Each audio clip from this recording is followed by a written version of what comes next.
Hi guys, welcome back on the channel. Today's video is going to be a quick flip through / review of Test of Resolve rules, 100 Years War, including Second Wars of Scottish Independence and War of the British Succession, rules making history by Tim Cooper and David Knight. I'm not going to go into full detail of the rules and the mechanics, but we're going to understand the philosophy. There are already 2 battle reports that I shot that you can find at the end of this video, and I'm preparing a third one based on the battle books.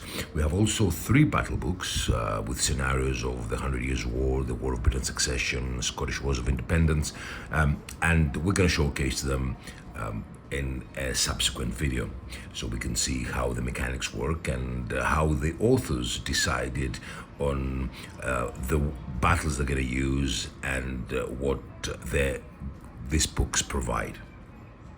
So without any delay, let's start the flip through of Test of Resolve rules. So let's start with the basics. Test of Resolve is a card-based game and it uses D12s. Not the cup of tea of everybody, but it's an acquired taste, we can say, but rules are really very subjective. Some people like many dice, some people like few dice, some people like modifiers, some people like just adding dice. In my case, I really like this type of games because being a solo gamer, card drawing systems provide a lot of unpredictability in a game and a lot of fun sometimes with unexpected events.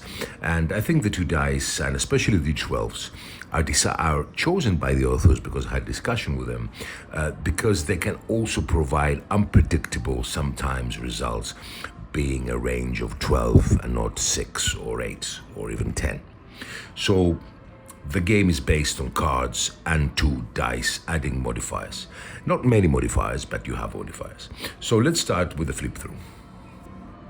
So we're starting with the credits, playtesters, photography, etc. And then we have the table of contents, always very useful.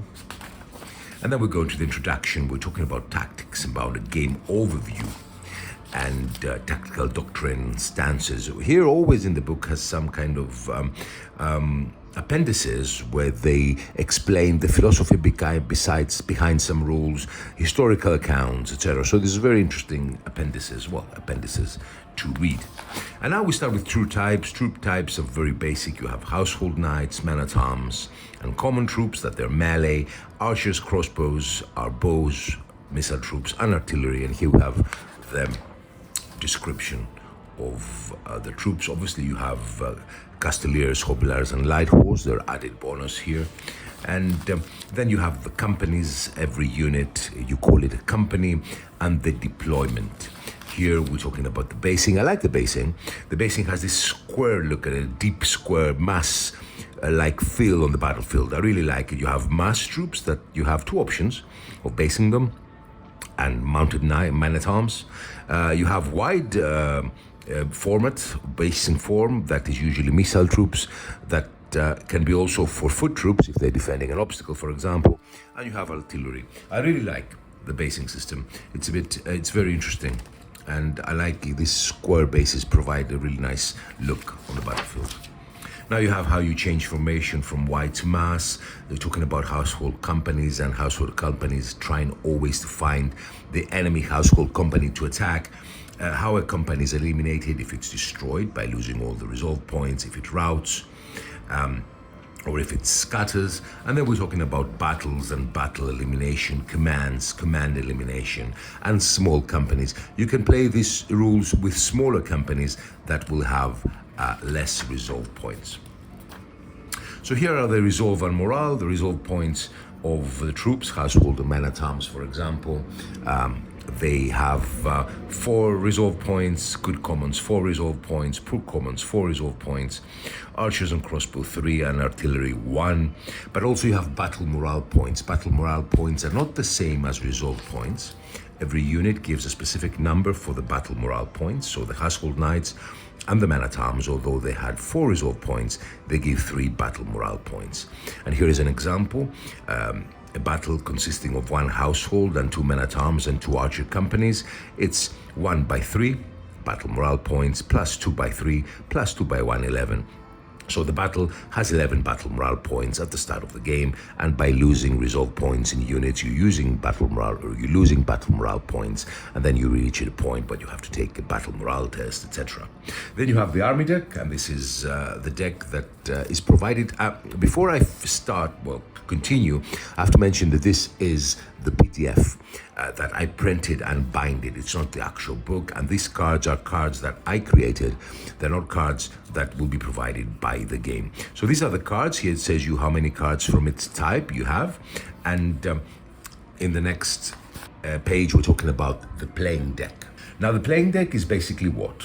The playing deck are the deck that you're going to use for that round. And the deck you're going to use for that round is the number of cards that belong to the unit, to the army that is basically active.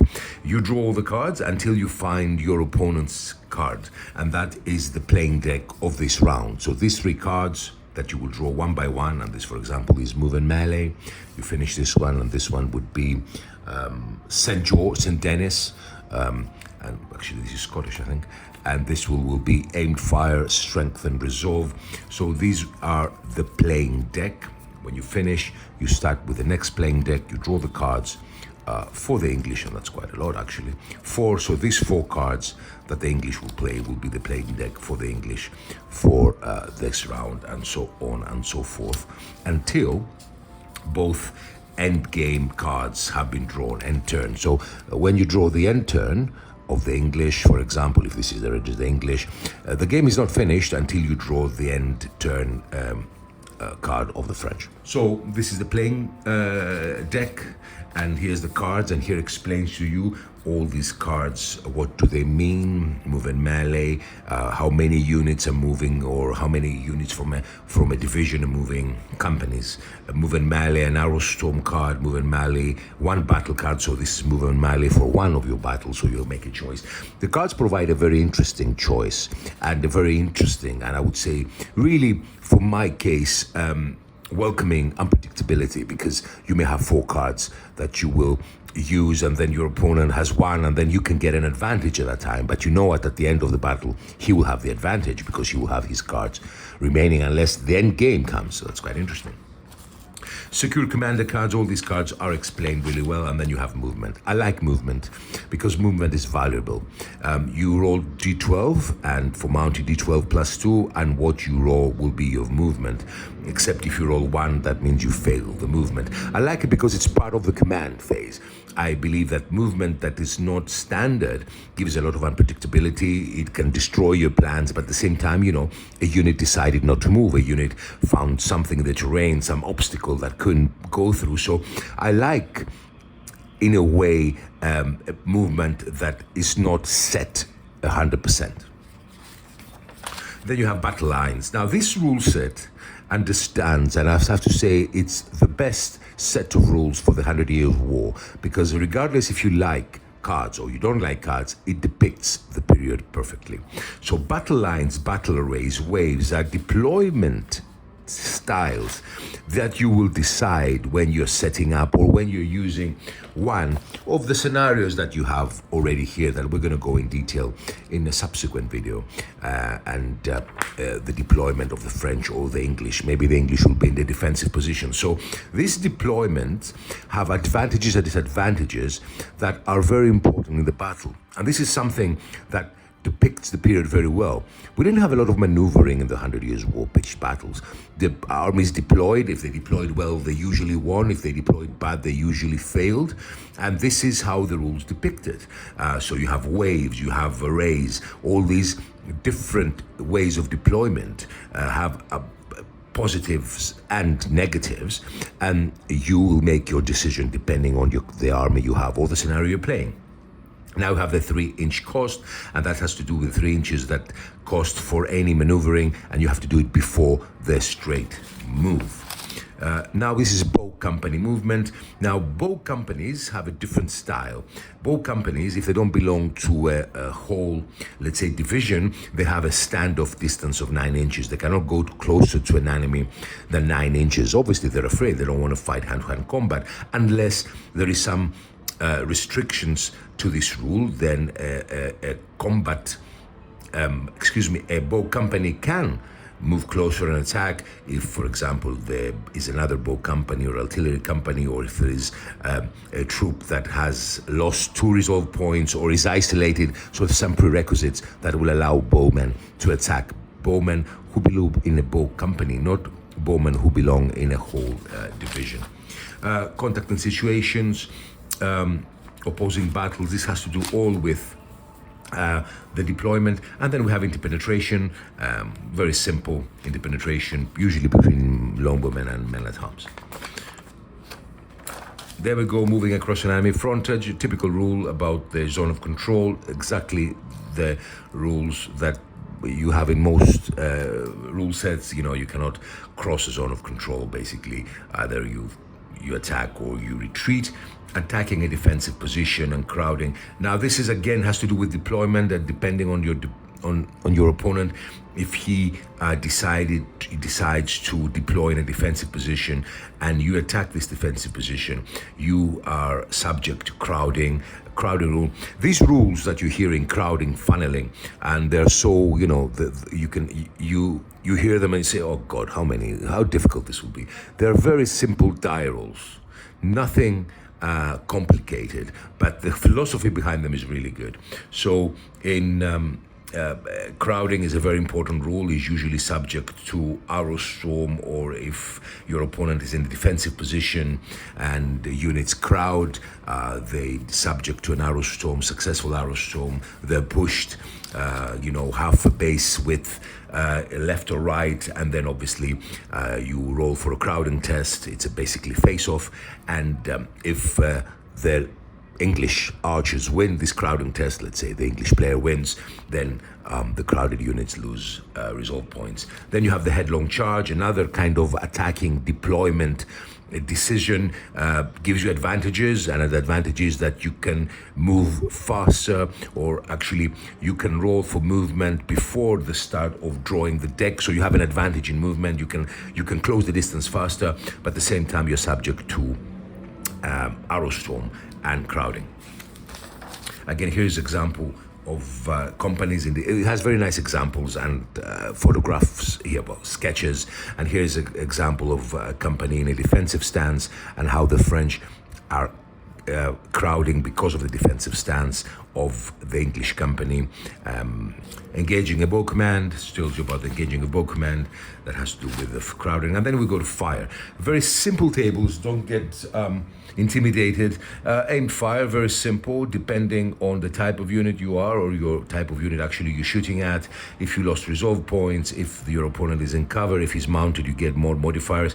Very simple, straight die roll, D12.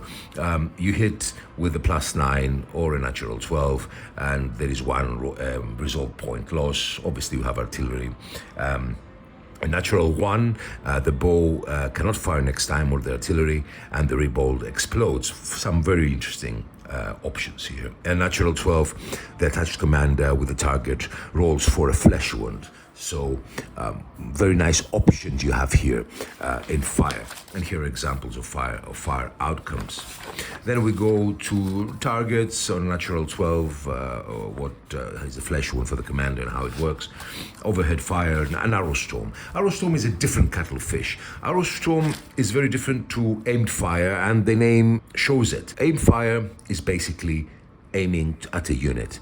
Arrowstorm is aiming the whole division. If one company, let's follow the exact words here, is within the target zone, then all the division is within the target, and it's aimed in the whole division. And then if it's successful with the +9, then you have to check which unit was hit. Random dicing is very common, but if you roll anything between 11 and 12, then you have crowding, and that means that the unit that is shot will have to move, will have to, go sideways half a base width. That means that it will crowd, it will push, it will enter the path of their comrades, and then all mess happens, and units are losing resolve points. Great examples, great rule. Again, we have another rule that has to do with crowding, and it's pressing behind. Obviously, this creates crowding as well. Very simple rules, depicting perfectly the 100 Years' War. And that's why I want to use this rule set for my Christmas battle, the Battle of Neville's Cross. Melee table, again, you have modifiers depending on circumstances and units. If you're attacking, you get a shock bonus, and if you 0-1 victory, it's battle is ongoing. If you lose 2-5, you lose 1 resolve point. If you lose by 5-9, you lose 2 resolve points, and by 10 you lose 3 resolve points. Here is actually options: a flanked, up heel, spears, special rules. And here is example how to use the melee table. We have also outnumbering, basically support. And here we have melee resolution, and let me go into more detail here. So if you lose by 0-1, it's ongoing melee. There are no further melee rounds for this melee on the current card. The companies remain in contact and will wait for later move and melee card. If you lose by 2 and 5, the losing company takes 1 resolve point loss. The losing company must take a resolve test. If it fails, it turns tail, so it falls back. If the company is not permitted to move, if it rolls a 1, for example, the 1 is always not permitted to move, or is on a bridge, it loses a further resolve point and must immediately fight a further round of melee. If you lose 6-9, the company loses 2 resolve points. You have to take a resolve test. If it fails, it routes. And if you lose by 10+, again, you lose 3 resolve points. You take a resolve test. If you fail, you route. And then you have commander and capture. That's very interesting rules. On a rolling of natural 1 or 12, the commander in a melee, the commander is captured, and you can capture him back, and that's quite interesting mechanics. Post melee activities, winning and losing melee. And then we go special melee situation, glancing angle, flank red contact, corner contact, contacting on ongoing melee. All that's what I like about the rules. They explain everything in detail with examples.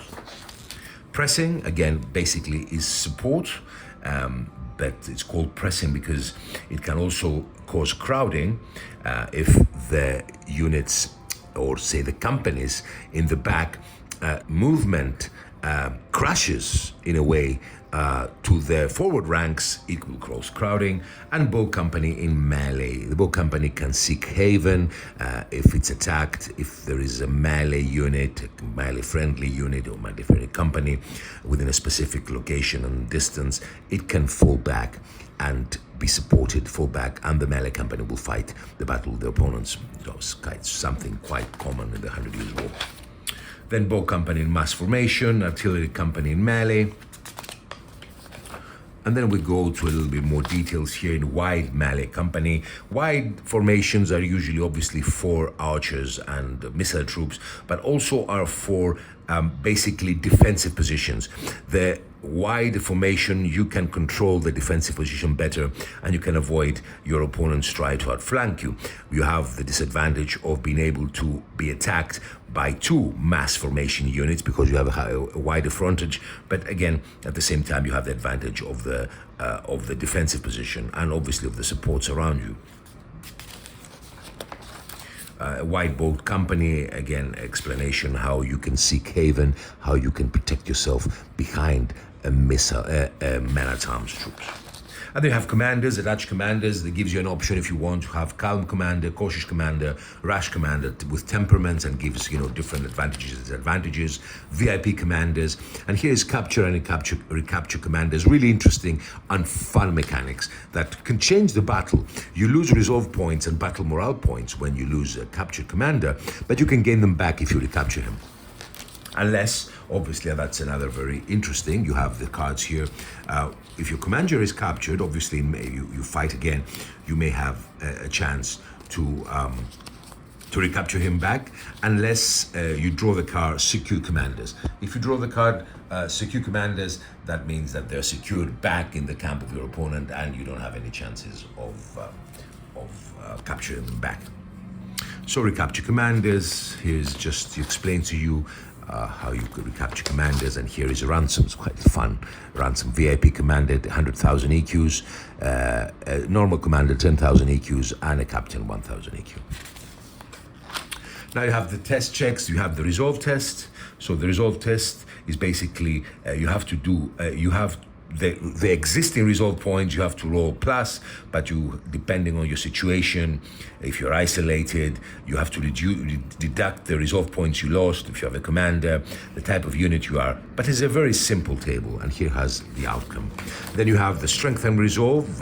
When a card of strength and resolve comes, you can strengthen your resolve and increase it by 1, but at the same time it's very tricky. If you roll a natural 1, you will lose another resolve point. So it's beneficial but tricky. Again, very simple table, depending on the troops you are. Obviously, if you are poor commons, you get a -1. If you are household, you get a +1. If you have a commander intact, you get a +1. If you're isolated, you know, you don't rally very well. If you're isolated, you get a -1. Very simple mechanics here.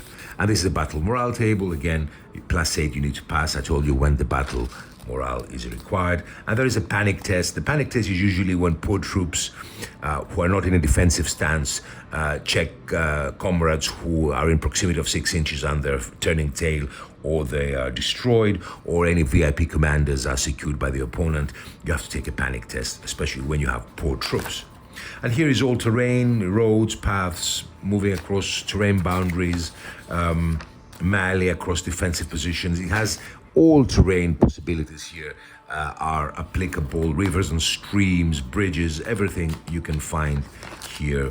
Melee within boundaries and woods. And here you have also barriers, stakes, temporary barriers, permanent barriers, measurement from barriers, defenders attacking across barriers, but I haven't read this, and camps also. And I think you have also towns, dwellings, melee across dwelling boundary and all this. I may read this. Then you have 2 really, really interesting introductory scenarios. Very nice of the authors to put these as scenarios. It's very similar to what you have here in the books. It gives you the order of battle and the battle morale points, the deployment and the size of the table, and here you have the specific scenarios of how the armies will be deployed, if they're subject to crowding, if they have headlong charge, and all this. Another scenario, somewhere in Britain this time.